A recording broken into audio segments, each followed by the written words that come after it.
À la tribune cette semaine, nous accueillons l'organisme Hommes Alternatives et je suis accompagné aujourd'hui de Éric Veilleux, directeur de Hommes Alternatives. Bonjour Éric. Bonjour. Ça va bien? Oui, très bien, merci. Oui. Qu'est-ce que Hommes Alternatives? Hommes Alternatives, c'est un organisme communautaire qui, comme le nom l'indique, on intervient auprès des hommes depuis de nombreuses années.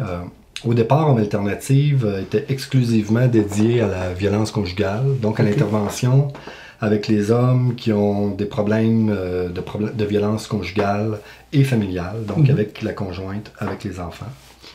Donc on offre de la thérapie à ces hommes-là pour apprendre à exprimer leur frustration, leur désaccord, s'affirmer, mais de façon non violente.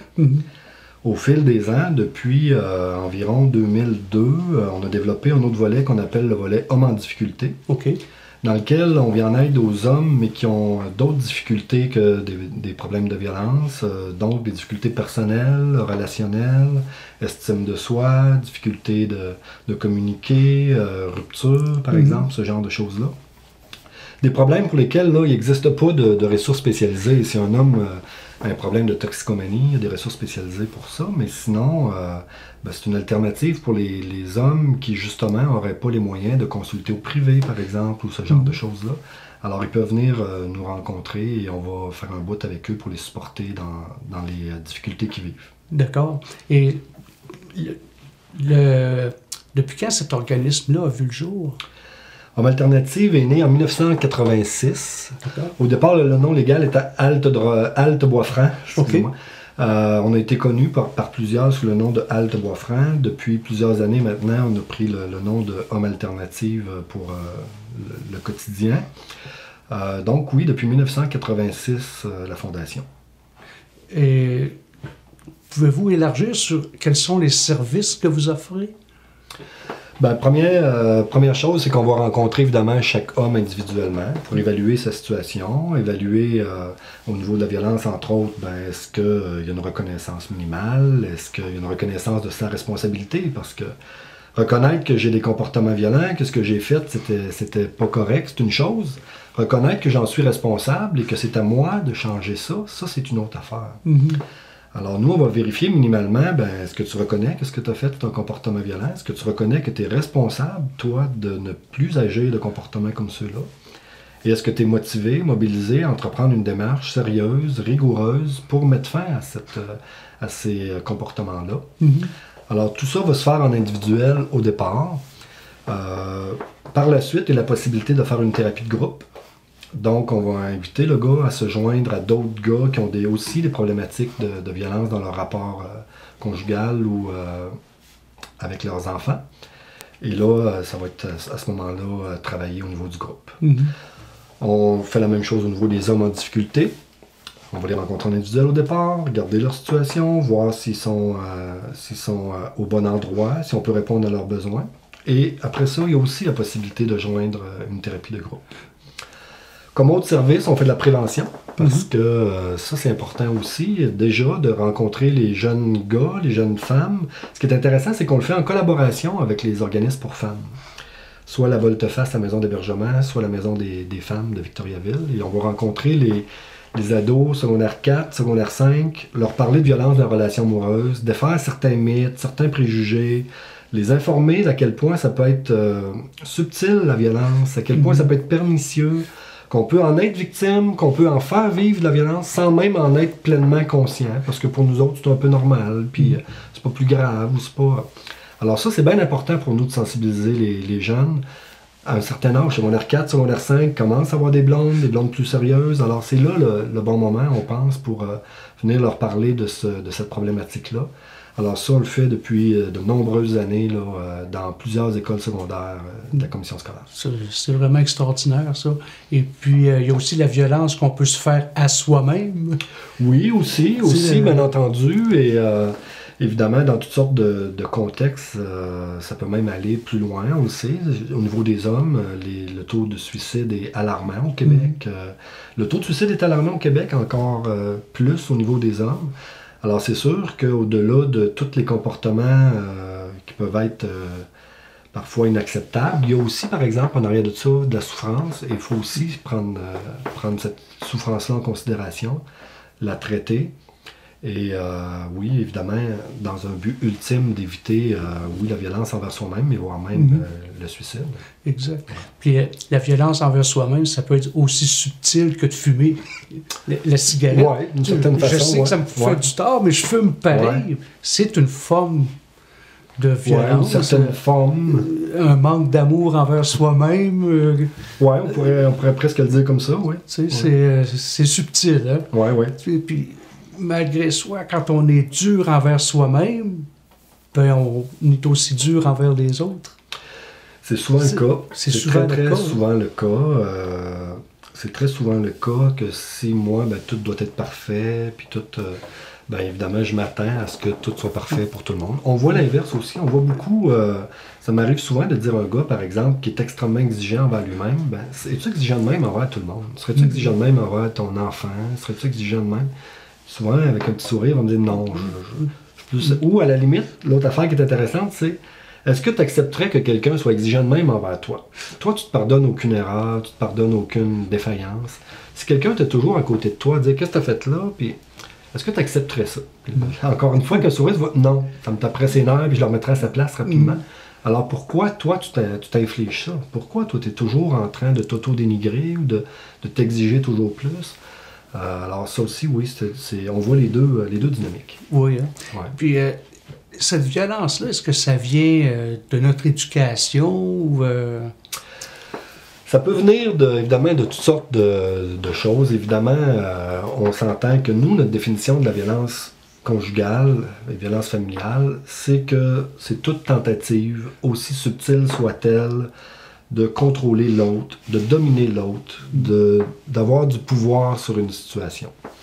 Alors ça, ce que ça indique, notre définition, c'est que c'est pas plus fort que moi, ça n'a pas sorti tout seul, c'est pas juste parce que l'autre m'a provoqué. Bien sûr que le gars, il pète pas sa coche sans aucune raison comme ça pour le plaisir de péter sa coche. Mais en même temps, il faut vraiment que le gars s'approprie. Moi, il y a une situation dans laquelle j'étais inconfortable, il y a quelque chose que l'autre a fait qui m'a dérangé. Et j'étais incapable, j'ai pas voulu gérer cette frustration-là que ça m'a fait vivre, ou cette émotion-là désagréable que ça m'a fait vivre. Et j'ai décidé, à la place de gérer l'émotion que l'autre me fait vivre, de contrôler l'autre, ou de l'empêcher de faire ce qu'il fait, ou de le forcer à faire quelque chose qui ferait mon bonheur. Alors c'est dans ce sens-là que c'est une tentative de contrôler l'autre, pour que moi, je n'ai pas à affronter l'émotion que j'aime pas. Ouais. Alors c'est appris. Sans trop m'en rendre compte, c'est peut-être très impulsif, c'est peut-être pas pleinement prémédité, mais ça reste quand même que j'ai appris, moi, que quand il y a quelque chose qui fait pas mon affaire, au lieu de gérer mon inconfort, je vais m'organiser pour que l'inconfort disparaisse dans une certaine mesure. Alors là, est-ce que j'ai appris ça de mes parents? Est-ce que j'ai appris ça dans le cours d'école? Évidemment, c'est complexe, d'où ça peut venir, mais grosso modo, là, c'est la façon pour nous de le concevoir, c'est que c'est quelque chose d'appris, que je dois désapprendre. Et je dois apprendre, bien sûr, là, l'idée n'est pas que je devienne un mouton qui se laisse manger la laine sur le dos, mais comment je peux m'affirmer, comment je peux mettre mes limites, comment je peux, à la limite, quand une situation ne fait pas mon affaire, je peux m'en aller de cette situation-là, je peux décider, moi, d'aller travailler ailleurs parce que mon boss ne comprend rien. Mais si je commence à crier à mon boss, après mon boss, ou après ma femme, puis le traiter de ci ou le traiter de ça, ben là, je suis pas en train de m'affirmer, je suis en train de prendre du contrôle sur l'autre, et c'est de la violence. Exact. C'est très subtil. Oui, très subtil. Tout à fait. Qu'est-ce qu'on peut faire pour remédier à ce fléau-là? Ben, d'une part, ce qu'on essaie de faire, bien sûr, nous, à notre petite mesure, c'est les sensibilisations. Bien entendu, je pense qu'il faut passer un message, et le message, je crois, passe de plus en plus aussi, que c'est inacceptable, que c'est criminel. Il faut sensibiliser, bien sûr, les victimes à dire, ben, j'ai pas à endurer ça, il n'y a pas de raison que j'endure ça. Il faut sensibiliser l'agresseur aussi à prendre conscience que ce que je fais là, c'est inacceptable. Faut avoir des lois claires, bien entendu. Ça fait partie aussi de la solution, de dire, ben, quand il y a un geste qui est posé, ben, il y a une intervention judiciaire et c'est pas juste de dire que c'est pas correct, mais c'est illégal et on doit intervenir. Mais bien sûr, modifier les façons de penser, les choses évoluent. Hein. Moi, je peux vous dire, ça fait 18 ans que je suis chez Homme Alternative et je le vois comment la mentalité des hommes évolue beaucoup. Et j'en suis content. Je suis bien content de voir que les hommes ont beaucoup changé, je dirais même, moi, progressé. Une vision beaucoup plus égalitaire des relations, une bien plus grande responsabilisation. Je vois aussi, dans un certain sens, encourageant de voir ça, que les gens consultent plus jeunes. Ça veut dire qu'ils s'en rendent compte plus tôt, mais ça veut dire aussi que les femmes ou la victime va plus rapidement dire « Hey, j'accepte pas ça ». Et c'est assez plus fréquent qu'avant de voir des jeunes hommes venir consulter et de dire « Hey, là, ma blonde, elle m'a quitté » ou « Elle m'a dit que si je continuais, elle allait me quitter ». Alors oui, les mentalités changent et c'est de plus en plus reconnu par la grande majorité de la population que c'est inacceptable. L'élément déclencheur à la violence, est-ce que le déclencheur, est-ce un pattern particulier? Bien, évidemment, c'est complexe hein, comme question. Il y a autant d'éléments déclencheurs que de situations. On pourrait en quelque sorte dire ça comme ça, mais généralement, la violence conjugale, ça va s'installer tranquillement pas vite. Il va y avoir une escalade. Au début, c'est des frustrations, par exemple, que je gère mal, mais je vais juste soupirer, je vais juste faire un petit commentaire, je vais juste... À un moment donné, ça va être peut-être un peu plus loin, un peu plus dénigrant, un peu plus...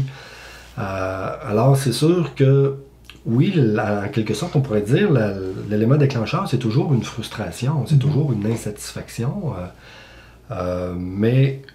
Généralement, quand c'est bien réglé, c'est inévitable, les conflits. On ne peut pas toujours bien s'entendre avec quelqu'un, surtout pas quelqu'un d'intime avec qui on vit presque 24 heures sur 24. Mais comment la personne va arriver à gérer cette colère-là, cette frustration-là, cette insatisfaction-là, sans les... Parce que ce qu'on va voir, c'est parfois, je dis tout ce qui me passe par la tête au fur et à mesure. Des fois, je refoule. Et des gars qui vont me dire, ben moi, au contraire, je suis un bon Jack, je me laisse manger la laine sur le dos, puis à un moment donné, je pète ma coche. Mais c'est ça, c'est le risque, dans le fond, c'est l'escalade. C'est que ça dure, c'est que ça revienne régulièrement dans le temps. Souvent, ce qu'on va voir à ce moment-là, c'est que les épisodes sont de plus en plus rapprochés, de plus en plus intenses. Et voire même, des fois, déborder sur la violence physique. On a moins abordé les types de violence, mais la violence physique envers l'autre, bien sûr, là, serrer le bras, blesser, frapper, ces choses-là, mais on va voir aussi beaucoup cogner, frapper sa table, bourrasser. Ça aussi, c'est de la violence physique qu'on reconnaît moins, les gens vont souvent nous dire « Ah, moi, je fais pas de violence physique ». D'un, comme si la violence psychologique était moins grave, alors qu'elle est tout aussi grave. Ça, c'est bien connu. Les impacts sont tout aussi importants. Mais quand on commence à regarder un petit peu plus loin avec le gars, est-ce que ça t'arrive de frapper sur la table? Est-ce que ça t'arrive de bourrasser, de claquer des... Ah ouais, ça oui, par exemple. Alors, ça aussi, ça fait partie de l'escalade. Exact. Il y a bien entendu aussi la rupture, qui est un moment crucial où, contrairement à ce qu'on pourrait penser, malheureusement, la violence ne va pas nécessairement s'arrêter avec la rupture. Elle peut même parfois amplifier. On le voit dans des cas extrêmes là, où il y a même l'homicide, mais c'est sûr que l'éventualité de la rupture peut amener le gars à se conscientiser par dire « faut que je fasse de quoi, là, je suis sur le bord de la perdre » ou à la limite, après la rupture, des fois, des gars vont nous appeler après la rupture en disant « hey, là, faut que je veux changer parce que je veux qu'elle revienne » ou je veux... Mais parfois, quand elle se rend compte qu'elle ne reviendra pas, par exemple, ou qu'il n'y a plus d'espoir qu'elle revienne, là, des fois, ça peut même être un élément qui va empirer la situation, où là, je vais devenir harcelant, je vais essayer de la punir, je vais essayer de... Alors, la rupture ou l'éventualité d'une rupture peut aussi être un élément, la perte, dans le fond, tout ce qui est une perte, tout ce qui est encore là, une insatisfaction, peut devenir un élément déclencheur, oui, de la violence, ou de l'aggravation de la violence. Exact. Puis, dans le fond, c'est d'apprendre à vivre nos émotions. Ouais. S'apprivoiser dans nos émotions. C'est toujours ce qu'on fait pour nous à la base de toutes nos interventions, quelle que soit la situation du gars, quelle que soit l'étape, le processus dans lequel on est rendu. On a toujours en arrière de la tête la responsabilisation. Il faut que j'apprenne à m'occuper de mes émotions à moi, gérer les émotions que le comportement de l'autre me fait vivre, sans vouloir que l'autre change. C'est moi qui dois... Et tous les gars vont me dire « oui, je sais bien que c'est sur moi qu'on va travailler, mais des fois, dans le processus, oups, ouais, mais là, ça n'avait pas fait ça, puis ça n'avait pas dit ça, puis n'importe qui aurait pogné l'air dans une situation. » parle pas de n'importe qui, on parle de toi. Comment toi, tu peux apprendre à gérer la frustration suite au geste qu'elle a posé, qui pour toi est pas correct, puis qu'à la limite n'était peut-être pas correct. Là. Je suis pas en train de dire que la victime, elle a aucun défaut, puis qu'elle est parfaite. C'est pas ça que je suis en train de dire, mais quoi qu'elle fasse, toi, comment tu peux gérer cette situation-là, vivre cette émotion-là, sans utiliser le comportement violent. Exact, exact. Puis il y a aussi un sentiment de honte, de culpabilité, celui qui est violent. Oui. Tu sais, comment ça que j'ai donné un coup de poing sur la table? Pourquoi que j'ai élevé le ton? Ben oui, le gars après va le regretter, puis bien sûr, il a honte de lui, il se sent coupable. Des fois, on peut penser que c'est juste pour se faire pardonner ou juste pour la reconquérir, puis des fois, ça peut être le cas. Mais d'autres fois, c'est le cas pour vrai. Le gars, il va nous dire, ben je voulais pas faire ça. Dans un sens, je comprends ce qu'il voulait dire, qu'il le regrette sincèrement, qu'il voit la peine que ça a faite ou il voit la peur que ça a créé chez l'autre. Alors oui, bien sûr, des fois, les remords sont sincères, la honte et la culpabilité sont sincères. Et même des fois, ça empêche le gars de venir consulter. Alors que, justement, si cette culpabilité-là l'amenait à dire, ben, faut que je fasse de quoi, il faut que ça change, je vais aller consulter. Ben là, au moins, la culpabilité a servi à quelque chose. Mais si ça fait en sorte de, au contraire, l'empêcher de venir consulter, ben là, c'est malheureux. Exact. C'est de comprendre que c'est un geste d'amour envers soi-même. Et oui, bien sûr qu'au bout du processus, non seulement l'entourage de la personne est plus peut-être plus heureuse ou contente, mais lui aussi se sent mieux dans sa peau après avoir consulté, bien entendu. Exact. Ouais. On n'a pas de... C'est particulier parce que dans les demandes d'aide des hommes, souvent, ils vont nous dire à la fois, ben, je veux pas me faire dire quoi faire, puis à la fois, d'un autre côté de la bouche, ben, je veux des trucs. Malheureusement, on n'a pas de truc là, miraculeux qui va faire en sorte que c'est un processus, c'est un cheminement, ça prend un certain temps, ça demande de la rigueur. C'est pas en 2-3 rencontres qu'on va régler ça. Mais oui, c'est un processus qui doit être rigoureux, qui doit être fait sérieusement, régulièrement. On ne peut pas venir une fois de temps en temps une séance, ça ne mènera pas nulle part. Non. Puis 2-3 rencontres, ça ne mènera pas nulle part ben non plus. Alors c'est un long processus. Mais oui, ça se travaille. Oui, il y a quelque chose à faire. Et les gars qui font le processus de façon très sérieuse, très rigoureuse, oui, ils changent. On ne peut pas dire, là, c'est réglé à jamais, puis plus aucun risque que ce gars-là, un jour, utilise des comportements violents. Mais il y a quand même un changement important qui s'opère. Exact, exact. Puis les motifs de consultation les plus fréquents dans le volet homme en difficulté? Je dirais dans le volet homme en difficulté, là, très souvent, ça va commencer. Les gars vont nous amener de difficultés de communiquer, difficultés d'estime de soi. Donc, évidemment, pour bien communiquer, je parle de communiquer adéquatement mes émotions, ben, il faut que je sois capable de les identifier, il faut que je sois capable de les nommer. Déjà, ça, parfois, c'est bien difficile pour les gars d'identifier clairement leurs émotions.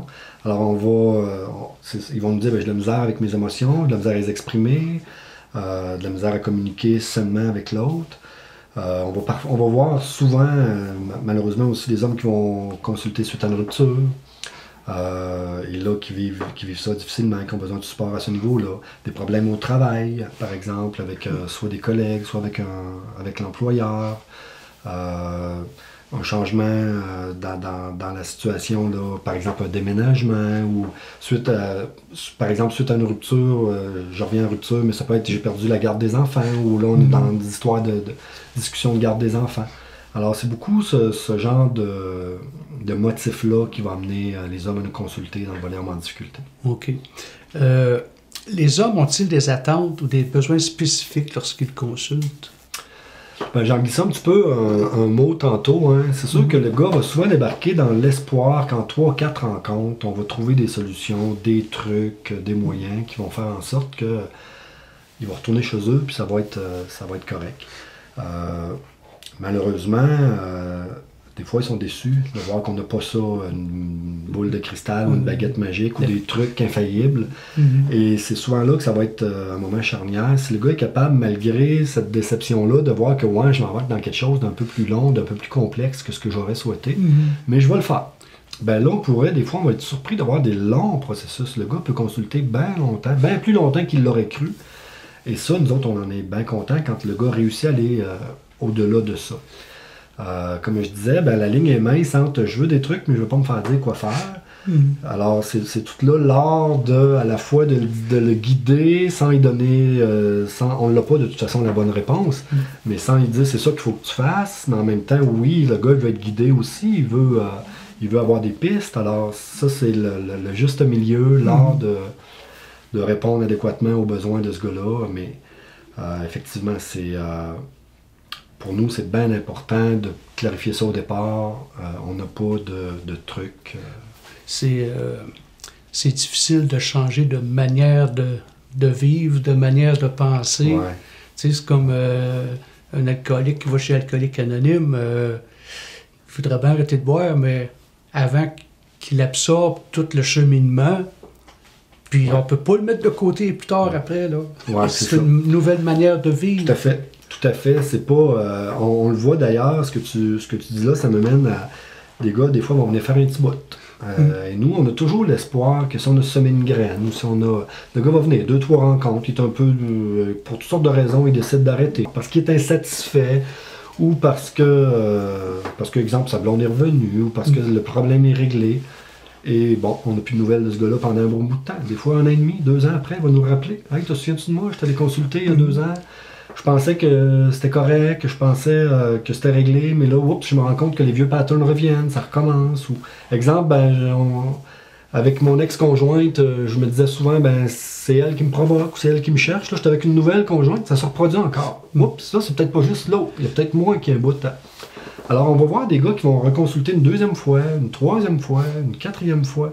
C'est un long processus, un long cheminement, et d'une fois à l'autre, ils sont rendus un petit peu plus loin, puis on peut aller un petit peu plus loin. Et on en est bien content de ça. Pour nous, c'est pas un échec de revenir. C'est pas une mauvaise nouvelle que le gars revienne. On est content qu'il revienne. On souhaite qu'il revienne plus tôt. Hein? Des fois, il va revenir avant que la rupture arrive, ou il va venir avant de poser un geste trop grave, ou avant même de commencer à faire de la violence, puis il va dire, là, si je continue de même, il m'a fini par péter ma coche. Il faut que j'aille consulter. Exact. C'est d'apprendre à être à l'écoute de soi-même, puis... de sentir là, que les signes que là, il faut que je fasse de quoi avant que ça se détériore. Exact. Comment convaincre un homme d'aller consulter lorsqu'on pense qu'il en aurait besoin? Ça, c'est une question qu'on se fait souvent poser. Entre autres, parfois, par exemple, la conjointe du gars va nous appeler. Là, j'aimerais ça que mon chum aille vous consulter. Il veut pas y aller. Comment je pourrais faire? Ça aussi, malheureusement, on n'a pas mille et une solutions pour ça. C'est difficile. On le disait tantôt, je pense que la première chose, c'est qu'il faut montrer à ce gars-là l'avantage que lui va avoir, qu'il ne se fera pas juger, qu'il va débarquer dans un endroit où on va comprendre sa situation, où on va pas le juger, on va vraiment tenter avec lui de trouver des solutions dans lesquelles il va y avoir du gagnant-gagnant. Il ne deviendra pas, comme je disais, non plus, on ne va pas travailler avec lui, ce qui devienne un mouton qui se laisse manger la laine sur le dos. Mais il faut vraiment... c'est malheureux, mais il n'y en a pas de trucs miraculeux pour convaincre quelqu'un de venir. Et de toute façon, ce qu'on connaît très bien, c'est que s'il vient juste pour faire plaisir à quelqu'un d'autre, parce qu'on reçoit des gars là, qui vont venir nous consulter puisqu'ils ont une obligation par le tribunal, par la DPJ. Certains gars qui vont venir vraiment là, sans aucune motivation, sans aucune reconnaissance, des fois ça ira pas bien loin. Heureusement, comme je le disais, des fois peut-être qu'un an après, le gars va nous rappeler, puis là, il va dire hey, là j'ai plus d'obligation, mais moi je veux venir consulter. Et là on va aller plus loin. Mais parfois, on va avoir des gars qui, s'il n'y avait pas eu l'obligation de venir, ils ne seraient jamais venus. Exact. Et ils nous le disent clairement, mais que finalement, ils embarquent. Puis ils disent finalement, ça a bien de l'allure ce que tu me dis. Puis finalement, je comprends que c'est vrai que ça me fait du bien de venir ici à chaque semaine. Et on va même voir assez souvent des gars que là, ils n'ont plus l'obligation, la thérapie est complétée, l'approbation est finie, et ils décident de poursuivre. Et là, ils sont vraiment là pour les bonnes raisons, ils sont vraiment là avec une motivation interne et non pas pour une raison externe. Exact. C'est là d'où l'importance d'une petite thérapie de groupe où chacun raconte ses petites affaires. Puis là, ça fait réfléchir, ça... les gars se reconnaissent dans le vécu de l'autre, se reconnaissent et ça crée un attachement pour le groupe, ça crée et ça, c'est puissant. C'est pour ça qu'on insiste autant, qu'on trouve que le groupe est aussi important.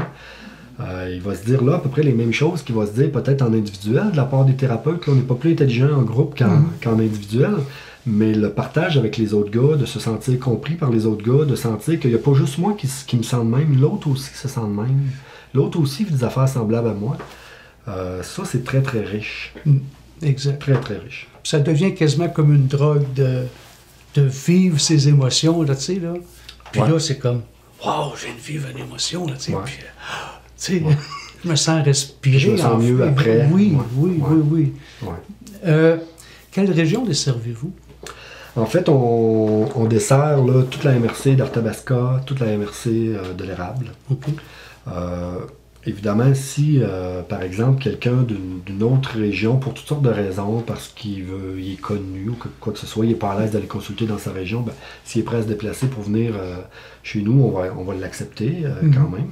Mais nos territoires, là, nos réels territoires, c'est MRC de l'Érable et MRC d'Arthabasca. Ce qui est important peut-être à dire là-dessus, pour des gars de la MRC de l'Érable, pour qui c'est difficile de se déplacer à Victo, parce que nos bureaux sont à Victo, nous, on peut se déplacer pour les rencontrer ici à Plessisville. Okay. Alors, on a une entente avec le CLSC, ils nous prêtent des locaux. Alors, après entente avec le gars, nous, on peut se déplacer. Alors, à ce moment-là, le gars n'a pas besoin de venir jusqu'à Victo pour nous rencontrer. Ah, c'est bien ça. Et quelles sont les procédures pour avoir accès à vos services? Ben, la première chose, la chose qui pour nous est essentielle, c'est que le gars appelle lui-même. Bien sûr, des fois, là, il est mal à l'aise d'appeler, il aimerait mieux que sa femme appelle ou que ça...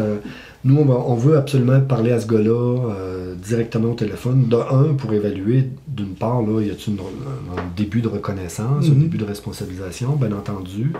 Démystifier déjà certaines affaires, déjà expliquer un petit peu le fonctionnement de l'organisme des services. Mais c'est aussi simple que ça. Le gars nous appelle, tout ce qu'on demande, c'est qu'il nous appelle lui-même. On ne va pas accepter une demande d'aide là, qui vient d'une tierce personne.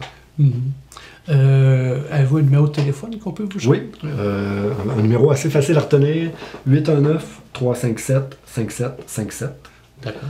On a un site internet aussi dans lequel il y a beaucoup d'informations où les gars peuvent se reconnaître ou peuvent avoir une idée du travail qu'on fait, qui est le homealternative.qc.ca. Alors, les hommes peuvent aussi... Et une page Facebook qui est Homme Alternative, qui se trouve facilement là, sur Facebook. D'accord. Et où êtes-vous situé à Victo? On est au 90 Giroir, okay. qui est une maison privée là, qu'on a transformée en bureau. Et donc dans Arthabasca, le mieux connu dans Arthabasca. Et je vous laisse le mot de la fin. Ben, le mot de la fin, c'est on le fait tout le temps, mais c'est d'inciter les hommes à consulter rapidement, de ne pas attendre que ça soit trop grave. C'est malheureusement souvent le cas. Les gars vont attendre que la situation est un peu dégénérée avant de consulter. Je ne l'ai pas glissé, mais malheureusement, que ce soit au CLSC, que ce soit chez nous, on a souvent des listes d'attente. Alors, c'est pas parce que là, j'ai besoin de voir quelqu'un aujourd'hui que je vais voir quelqu'un aujourd'hui. Alors, si en plus, là, ma situation est devenue urgente, ça a dégénéré un peu, et qu'on me dit, ben, il va y avoir de l'attente avant qu'on puisse te rencontrer. Alors, moi, j'incite fortement les gens à passer par-dessus, que ce soit les sentiments de culpabilité, les sentiments de honte, et à appeler chez Homme Alternative ou ailleurs, mais à venir consulter et à le faire rapidement avant que la situation se détériore. Ben, merci beaucoup, Éric. Ça m'a fait plaisir. Merci. Merci beaucoup.